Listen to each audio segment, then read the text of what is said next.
Voilà, bonsoir tout le monde, bienvenue à toutes et à tous. Et on va écouter, en tout cas, Charmaël, qui aura à nous présenter son travail intitulé Adaptation des lois haïtiennes aux cultures locales, cas de la commune de Jacmel de 2020 à 2024. Ce travail sera évalué par nous, les membres du jury. Je remplace à pied levé le docteur Frédéric Limène. Et avec nous, nous avons comme encadreur Claude Jean et le rapporteur, le docteur Nelson Sylvestre. Charmaël, tu disposes de 8 minutes maximum. D'accord. Mesdames et messieurs les membres du jury, chers invités, bonsoir. Je tiens tout d'abord à vous remercier sincèrement pour votre présence cet après-midi. C'est avec un grand honneur et une profonde gratitude que je me tiens devant vous pour vous présenter le fruit de travail de recherche qui m'a particulièrement passionnée au fil des mois. Le thème que j'ai choisi, intitulé « Adaptation des lois haïtiennes aux cultures locales, cas de la commune de Jacmel, 2020-2024 », aborde une problématique actuelle située au carrefour entre droit formel et pratiques coutumières. Mon objectif principal a été de comprendre comment le droit haïtien peut ou devrait s'adapter aux réalités culturelles locales sans compromettre les principes fondamentaux de l'état de droit. Pour structurer cette présentation, je vous propose un plan en 6 étapes. D'abord, une mise au point sur les concepts clés liés au sujet. Ensuite, je mettrai en lumière les intérêts que présente cette recherche.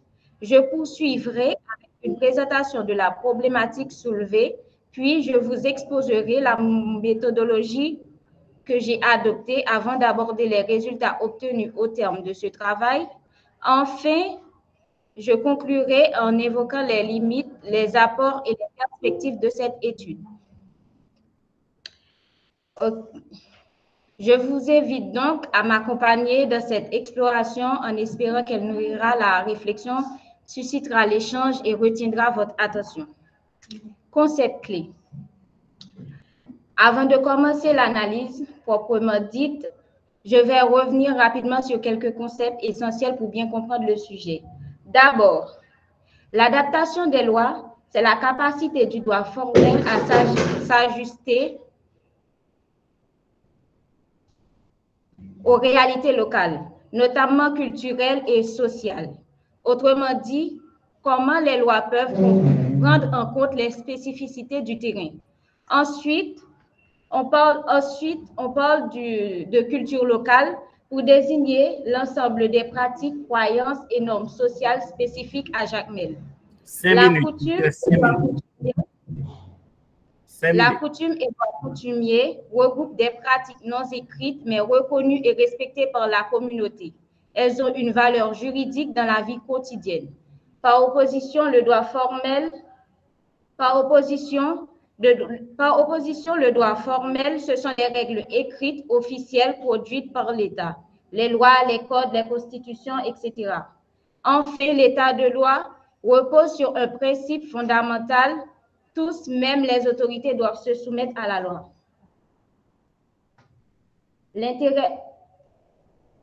L'intérêt du sujet. Ce sujet m'a semblé particulièrement pertinent parce qu'il permet d'attirer l'attention des décideurs et des acteurs juridiques sur un enjeu souvent négligé: l'écart entre la loi telle qu'elle est écrite et la réalité du terrain. L'objectif est de mettre en évidence la nécessité de repenser la façon dont on conçoit et applique les lois, en intégrant davantage les pratiques culturelles locales. C'est un appel à sortir d'un droit trop centralisé ou déconnecté. Ce travail vise aussi à alimenter la réflexion sur la justice locale.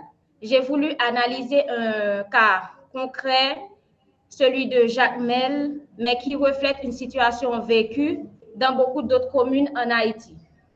Enfin, l'étude cherche à contribuer à une justice plus enracinée en proposant des pistes de rapprochement entre le droit national et les coutumes pour une justice plus humaine, plus accessible et mieux adaptée aux réalités locales. La problématique. Le point de départ de ma recherche, c'est un constat de terrain. À Jacmel comme ailleurs, il y a un décalage persistant entre le droit écrit et les pratiques sociales. Les lois sont souvent mal comprises, peu accessibles et tout simplement ignorées car elles ne correspondent pas à ce que les gens vivent réellement. Dans beaucoup de cas, les citoyens préfèrent se tourner vers des pratiques coutumières qu'ils comprennent mieux, qu'ils connaissent et qui leur semblent efficaces. Ce fossé entre droit et culture fragilise la légitimité du droit. S'ils ne parlent pas la langue des citoyens ni leur réalité, il devient étranger à leur quotidien. Comme l'écrit Rouland en 1988, le droit est aussi un fait culturel. S'il ne tient pas compte du contexte, il ne peut pas fonctionner efficacement. C'est à partir de cette tension entre droits. C'est à partir de cette tension entre droits centralisés et uniformes et des pratiques locales enracinées qu'a émergé ma question de recherche que voici. Comment le droit haïtien peut-il s'adapter efficacement aux réalités sociales, culturelles et économiques de Jacmel, tout en respectant les principes fondamentaux de l'état de droit?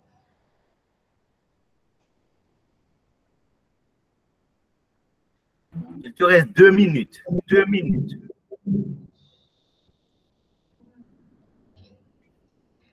Pour aborder cette problématique, j'ai choisi une approche qualitative parce que je voulais comprendre le vécu, les perceptions, les discours. J'ai mené des entretiens semi-directifs avec des citoyens, des juristes et des responsables communautaires et j'ai complété ces données avec une analyse documentaire. J'ai utilisé des guides d'entretien juridiques haïtiens ainsi que des références théoriques, notamment des travaux de Rouland et de Faure. Mon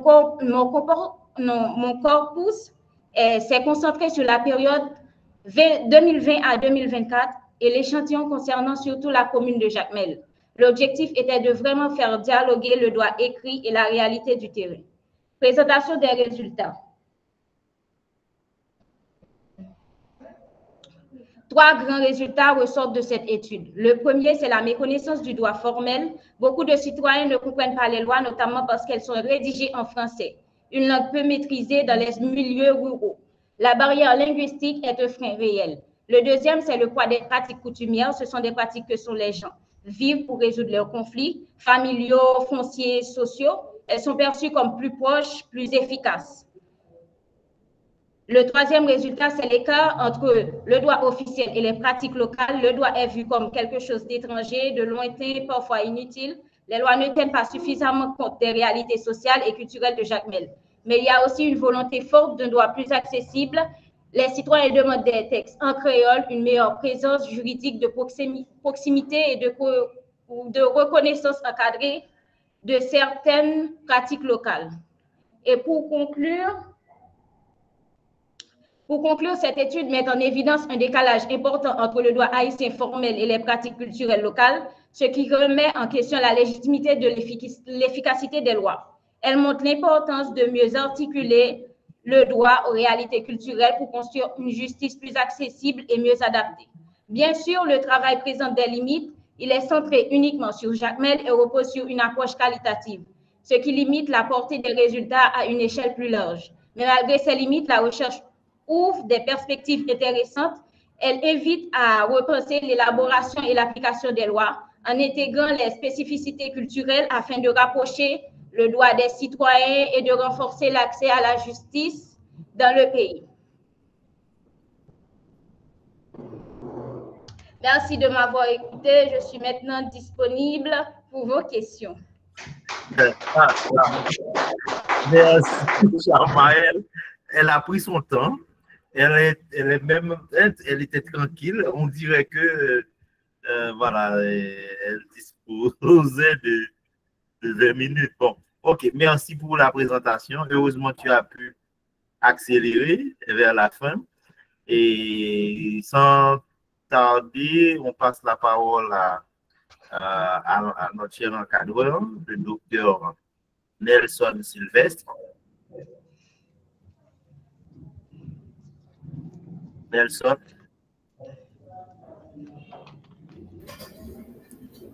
Oui, Christophe. Voilà. C'est bon.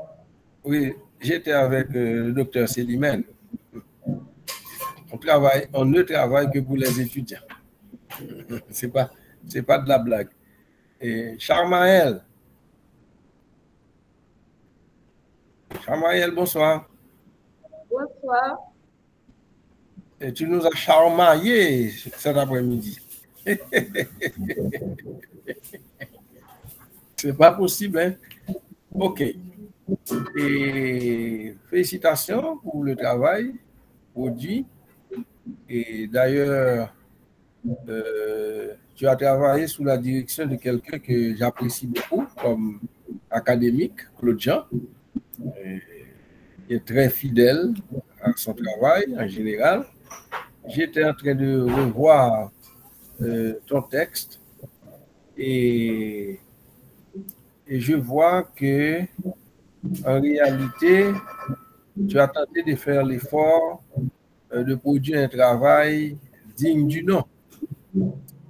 Mais il y a des éléments sur lesquels je voudrais bien attirer ton attention. Par exemple, je vois que pour la page de couverture, résumé et remerciements, la pagination n'est pas trop correcte. Donc, tu dois revoir les normes à l'IUS pour savoir pourquoi on parle de référence de pagination en chiffres romains, si je ne m'abuse. Et qu'on commence avec la pagination régulière à partir de l'introduction jusqu'à la table des matières. Donc, il faut revoir cette pagination. Et je vois que tu as 44 pages. Ceci dit, tu aurais de préférence un peu moins. C'est une première chose. Une deuxième chose, tu parles de préférence des gens en termes de droit. Tu parles, bon, moi j'interprète ça comme une préférence pour la justice de proximité. C'est ça ou c'est pas ça? Les gens préfèrent la justice de proximité que de la justice en lieu et place de la justice globale. Quelque part dans ton texte, tu parles de justice de proximité. Oui. Tu parles de droit coutumier. Oui. Mais comment est-ce que tu appellerais l'autre droit? Comment nommerais-tu l'autre droit? Une référence pour le droit coutumier et l'autre droit. Quel droit est-il? C'est le droit en général. Le droit en général? Oui. Donc, il y a un droit en général par rapport au droit coutumier? En fait, moi, j'ai voulu faire une... Comment dire ça? Je voulais faire une différence entre le droit coutumier qui représente notre droit à nous-mêmes, que le droit devrait, au lieu de copier sur le droit français, tout ça, on pourrait avoir un droit adapté à notre culture, à notre coutume. C'est ça que je voulais faire. Mais quel nom donnes-tu à cet autre droit? Parce que je voulais bien savoir. Il me semble que tout droit a un nom. Mais tu parles du droit coutumier. En face de quel autre droit?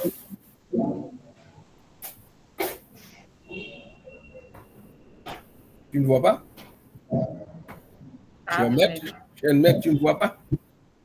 Non, pas vraiment. OK.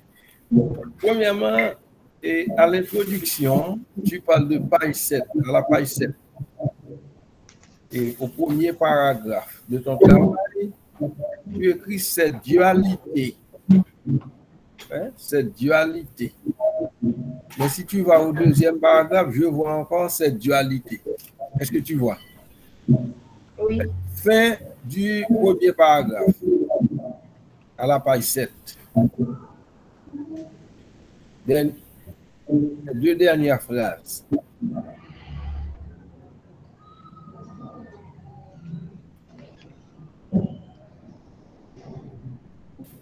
Tu n'as pas le document avec toi? Oui, j'ai le document, oui. Eh bien, je te dis à la page 7 dans l'introduction générale.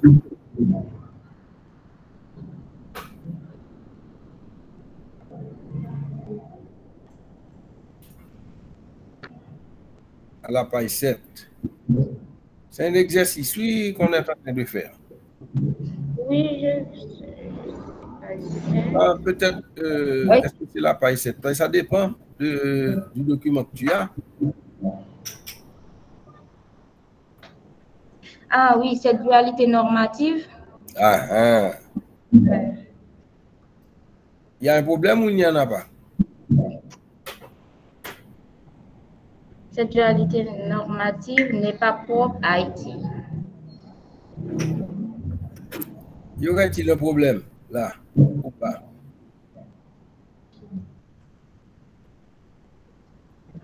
Pas vraiment.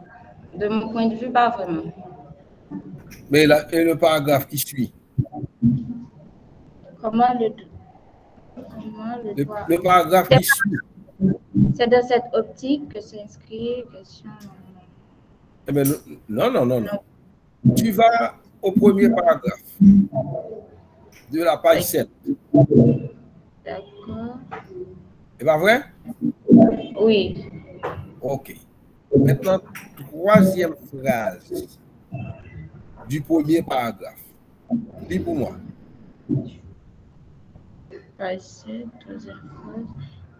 Page 7, premier paragraphe, troisième phrase.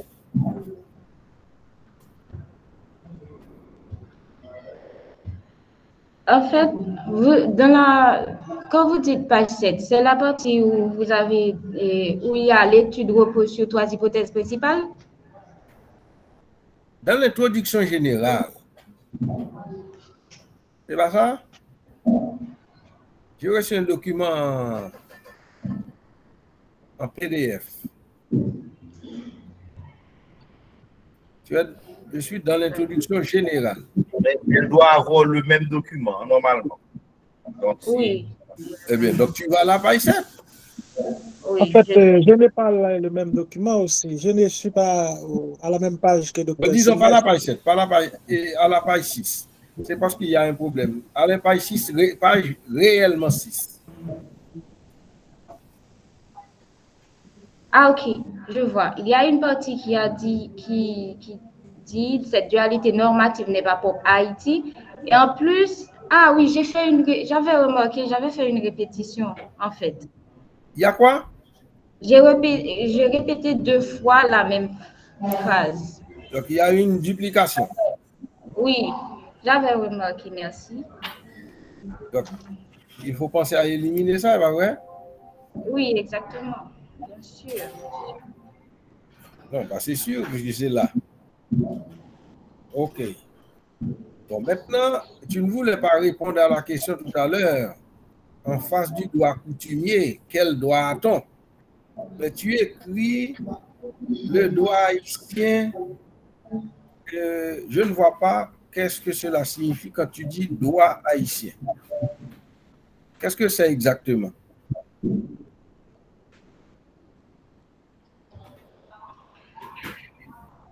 Parce que chaque fois que tu dis le droit haïtien, le droit haïtien, le droit haïtien, à quoi fais-tu référence? Je parle du droit que nous avons maintenant. La Constitution de 1987, en fait. Hein, le droit haïtien, c'est la Constitution.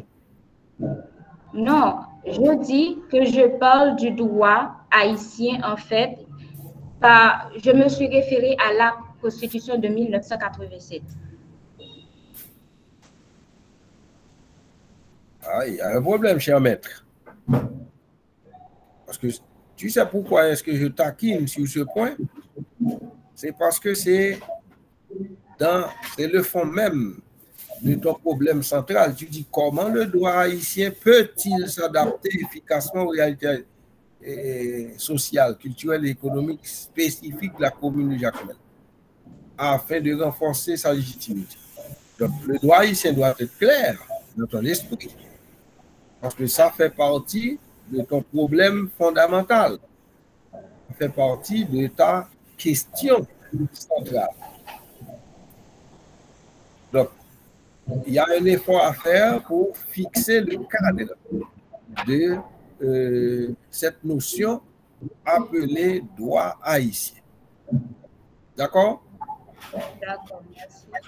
Autre chose, c'est que je pense qu'il y a un problème pour de la compréhension de ce qu'on appelle problématique. Parce qu'en réalité, je vois que tu écris répondre à cette problématique. Quelle est-elle, cette problématique?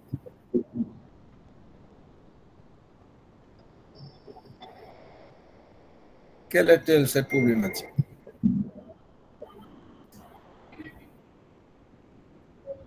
La problématique, en fait, c'était ma question de recherche. La problématique en soi, c'est le point de départ de ma recherche.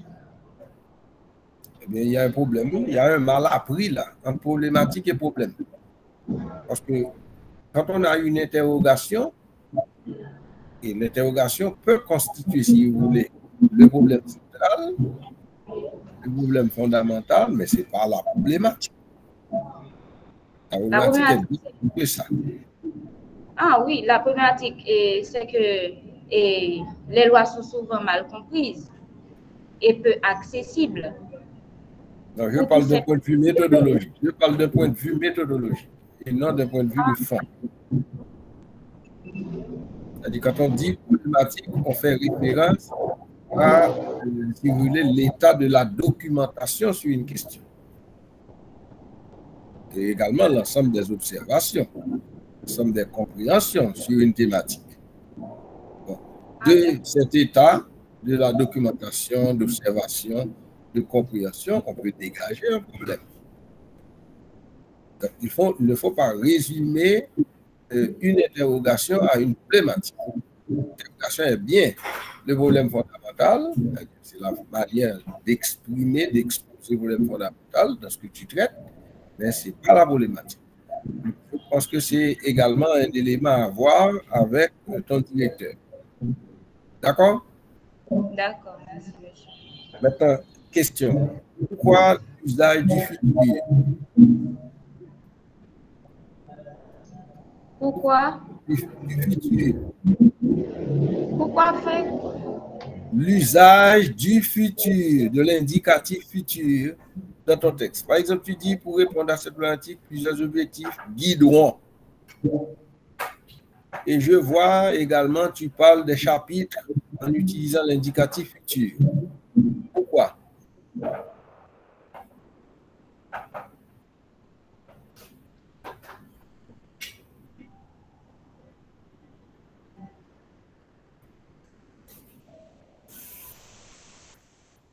Je ne sais pas.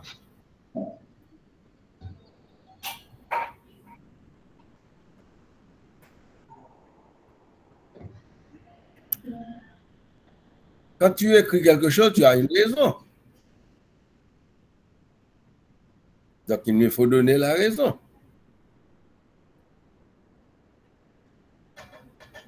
Tu n'as plus de son parce que tu as coupé ton micro. Ah oui. Vous pouvez reprendre la question, s'il vous plaît? Oui, pourquoi l'usage du futur, là où tu indiques que tu as des objectifs et que tel chapitre traite de tel aspect, pourquoi l'usage de l'indicatif futur?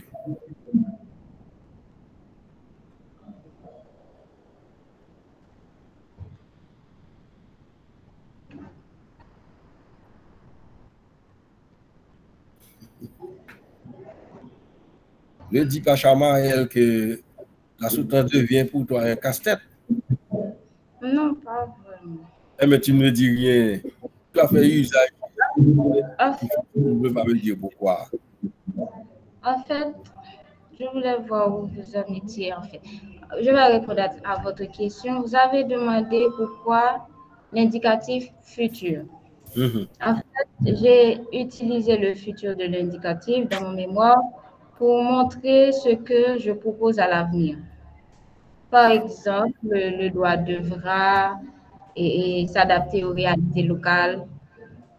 Et c'est pas vrai, c'est pas vrai. Parce que tu étais dans l'objectif. Le problème, c'est que c'est une très mauvaise manière d'écrire, puisque si tu as fait déjà quelque chose que tu présentes, tu n'as pas besoin d'utiliser le futur. Les objectifs sont là. Tu ne peux pas dire qu'ils seront là. S'ils sont là déjà, tu les exposes. C'est pas vrai? C'était tout au début. C'était tout au début. Mais maintenant, c'est déjà là. Je ne peux pas dire que Charmaël viendra à la soutenance. Si je dis ça, c'est mauvais. Charmaël est là. Tu comprends? oui, je comprends. Tu dis tel chapitre traite là, alors que le chapitre est là déjà. Donc le chapitre traite et nous traite.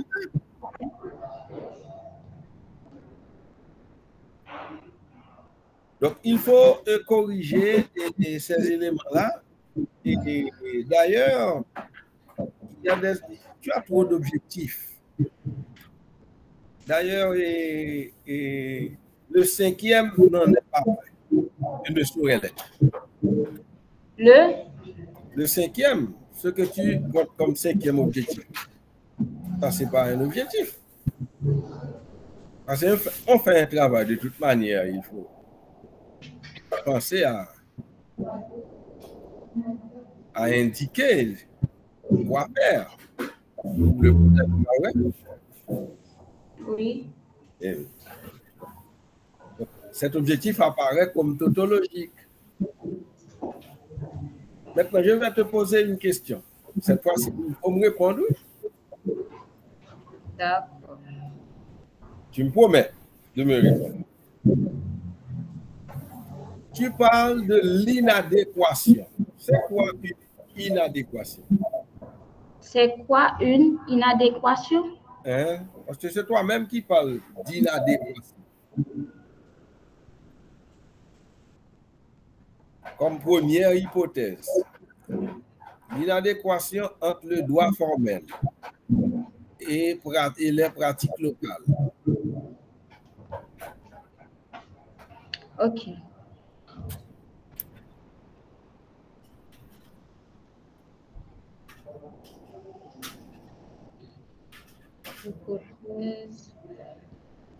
Ok. Dans mon hypothèse, j'ai parlé d'une inadéquation. C'est quand deux choses ne vont pas bien ensemble.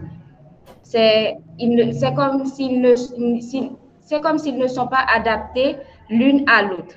Par exemple, dans mon mémoire, il y a une inadéquation entre les lois écrites et la réalité vécue par les gens. Les lois existent, mais elles ne correspondent pas toujours à ce que les gens vivent ou pratiquent. Donc, inadéquation pour moi est égale à décalage, manque d'harmonie entre deux choses. De manière extrême?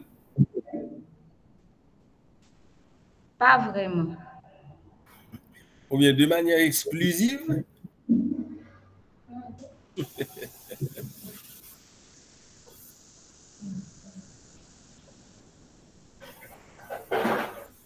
Même je préférerais la non-adéquation à l'inadéquation.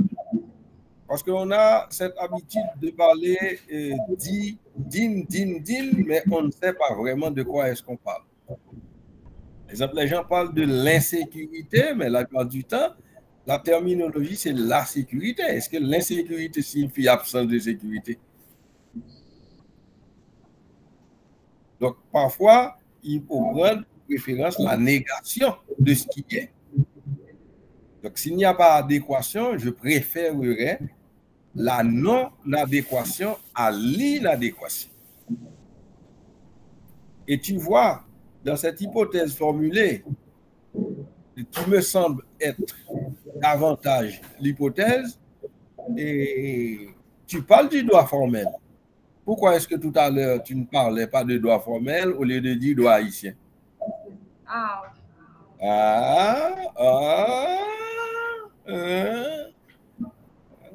L'élément était là, mais tu ne voulais pas répondre à la question.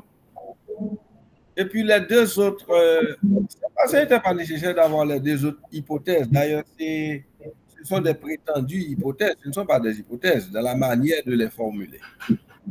Parce que une hypothèse se formule en prenant en compte des variables. On ne cherche pas à expliquer des choses. Par exemple, si tu vois les deux autres formulations que tu as, tu dis l'intégration, tu vois, l'intégration n'est pas la négation de l'intégration. C'est le mot même qui s'appelle intégration. Tu dis l'intégration d'un homme que tu mets aussi est envisageable sans compromettre l'état des droits. Ça, ce n'est pas une hypothèse. Et tu dis toute réforme juridique efficace nécessite une participation active et communautaire. Donc, ça, c'est une conclusion que tu donnes ici. Donc, pour moi, la première formulation serait plus adéquate comme hypothèse. Et en enlevant peut-être la non-adéquation entre le droit formel et les pratiques locales. Les pratiques locales, c'est ce que tu caractérises comme l'usage du droit coutumier. Je pense qu'il faut ces éléments-là. Et puis par ailleurs, pour terminer, il y a des difficultés dans certains titres de ton travail ou dans les libellés des articles définis et des articles indéfinis.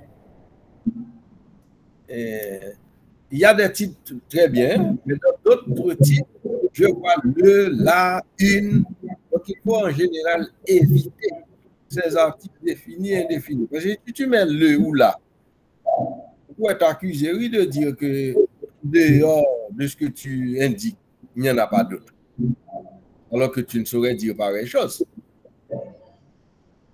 Et si tu dis une telle chose, on peut dire les autres. Donc, c'est mieux de ne pas utiliser les articles définis et indéfinis dans les libellés. C'est bon? Oui, c'est bon, merci. Donc, Charmaël, comment tu t'es vu là en réaction à mes interventions? Comment tu t'es vu toi-même? Durant les interventions? Oui, par rapport à mes interventions. Ah, je vois que j'ai beaucoup de boulot. C'est vrai, tu le vois. Mais bon, merci de ton humilité. Merci, Monsieur le Président.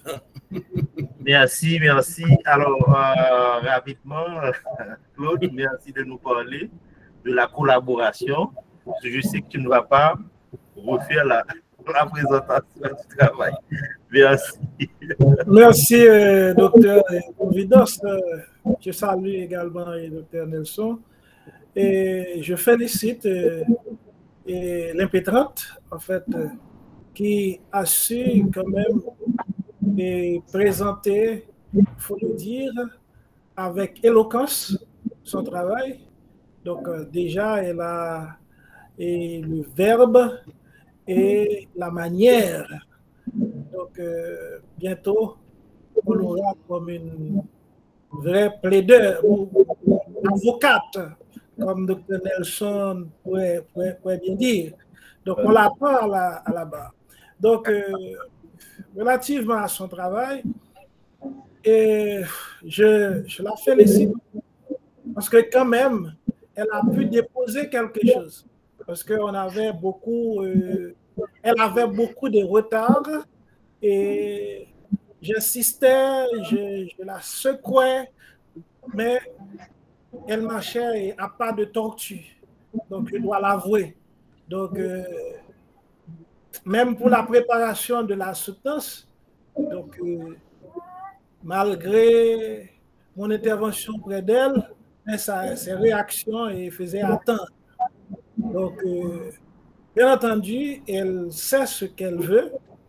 Et comme elle vient d'avouer, qu'elle reste encore du boulot.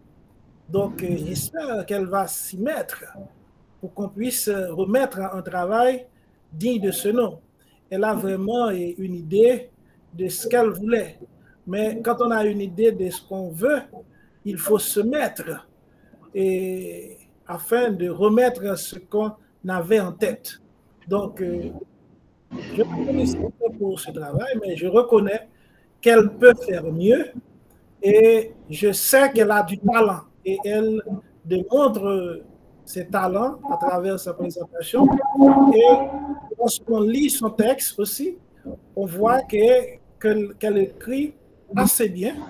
Donc, bien qu'elle reste des choses à faire, et surtout de point de vue méthodologique, elle doit se remettre au travail et écouter, hein, surtout écouter les instructions, parce que on veut qu'on a un travail réussi. Donc, lorsqu'on vous prodigue des conseils, il faut les écouter. Il faut les écouter. Donc, le canevas de l'IUS, et pour la rédaction du mémoire, avec le canevas, ce serait plus facile. Mais certaines fois, et tous, on aimerait faire à notre manière, au lieu dans la manière du canevas. Donc, je félicite encore Chamaël pour son travail et j'espère qu'elle va s'y mettre sur les interrogatoires, sur les interrogations, sur les suggestions de Dr Sylvestre. Et comme ça, on aura vraiment un meilleur travail. Mais de toute façon, je sais, et je connais l'IUS, bien, il faut donner un travail pour avoir le diplôme. Donc, la soutenance, ce n'est pas fini encore, je te le dis, Chamaël. Donc, docteur Providence, je crois avoir dit. Merci. Merci pour ce témoignage. Ouais. Et je crois que son cas n'est pas isolé. C'est un Chamaël. Chamaël, c'est la génération, hein, c'est ça? C'est une génération qui n'écoute pas, qui ne veut pas appliquer les règles, c'est ça? On m'a envoyé un petit message en me disant que là où tu étais, c'était vraiment ta cachette, quoi. Tu étais allé dans un petit coin. Hein? Je crois que tu étais chez toi, moi. Et puis, tu es à l'IUS, au lieu d'aller dans la grande salle, hein, tu t'es trouvé une petite cachette, hein, pour... c'est pas normal, ça. C'est pas normal. Bon, alors, je crois qu'il y a... tout a été dit. Je pense qu'il faudra mettre en application les règles. C'est ce que j'ai à te donner comme conseil. Il y a un canevas. Heureusement, à l'IUS, c'est le canevas qui existe, tant sur le plan de la forme que sur le plan du fond, pour respecter les règles. Me permet de rappeler les 3 règles d'or en matière de scientifique. Et on l'a dit lors du cours de méthodologie, je l'avais déjà dit, expliqué, réexpliqué. C'est vrai que je dois te féliciter pour l'effort d'équilibre, c'est vrai, hein, dans ton texte, mais tu n'as pas respecté la règle d'uniformité. Ça permet de mettre des titres en majuscule quand tu veux, de repasser en mode normal quand tu veux. Tu es une star, hein, finalement. Hein, comme les autres, c'est une œuvre d'art. Hein? Donc, voilà, et c'est l'inspiration. Hein, ce n'est plus la rigueur scientifique, c'est l'inspiration. Donc, voilà. Donc, je t'invite à faire ça. Je t'invite à éviter les décalages. À chaque fois, tu fais, j'ai l'impression que tu passes à la ligne, mais tu fais en 2 fois. Donc, il y a entre chaque paragraphe, on dirait qu'on peut même faire passer un train. Et hein, il faut vraiment éviter, parce qu'à l'IUS, on vous dit entre 30 et 60 pages. Donc, plus besoin de voilà, on ne cherche pas à avoir des pages qui, malheureusement, en termes de contenu, qui ne tiennent pas la route. Donc, je t'invite à, si c'est un bon travail, je dois le reconnaître, il y a un effort de rédaction. Hein? On ne sait pas pourquoi en tout cas, dans cette cachette tout à l'heure, notre directeur a dit que lui va quand même prendre ton travail. Bon, et tu t'es bien défendu hein, par rapport aux interrogations de vos collègues et le rapport. Je ne vais pas faire plus de commentaires. Je demanderai à Nelson en 10 minutes parce que tu as déjà promis que tu l'œil vigilant de ton cadreur, un Chamaël, tu vas reprendre et surtout te mettre à appliquer les règles, c'est ça? Oui, c'est ça. Tu le promets, je n'ai pas entendu, je n'ai pas compris. Oui, c'est ça. C'est quoi? C'est quoi? C'est ça? Ouais, vous avez dit que je dois appliquer les règles. Ben, oui, je promets d'appliquer les règles. Oui, c'est ça. Oui, c'est ça, c'est quoi? Alors, Nelson, en 10 secondes, un conseil, un dernier conseil pour l'autre durera 10 secondes, ne t'inquiète pas. Hein? Nelson, Claude, vas-y. Parce que Nelson dit qu'il est au téléphone. Claude?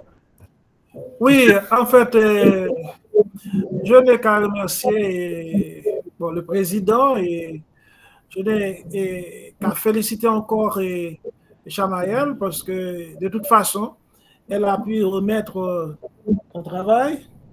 Donc, ça, c'est un peu ma satisfaction parce que je croyais à un certain moment qu'on n'allait pas pouvoir remettre le travail. Donc, enfin, on a pu remettre un travail et elle l'a soutenu avec brio pour moi. Mais je l'invite encore à retourner sur sa table de travail pour qu'on puisse peaufiner son œuvre. Merci. Merci. Merci. Et Chamaël, 10 secondes. En fait, je tiens à remercier très sincèrement les membres du jury pour leur présence et l'attention apportée à mon travail. Et un grand merci à M. Claude Jean et mon encadreur, mon directeur de mémoire, en fait, pour son accompagnement, ses conseils et sa disponibilité tout au long de cette recherche. Je remercie aussi toutes les personnes qui ont accepté de répondre à mes questions dans le cadre de cette étude, ainsi que ceux et celles qui m'ont soutenu de près ou de loin pendant cette période. Et bien sûr, merci à ma famille, mes proches pour leur soutien et leurs encouragements. Merci. D'accord. Ben, merci. On s'arrête là parce qu'il y aura 2 autres soutenus pour l'enregistrement. Merci d'arrêter l'enregistrement, opérateur.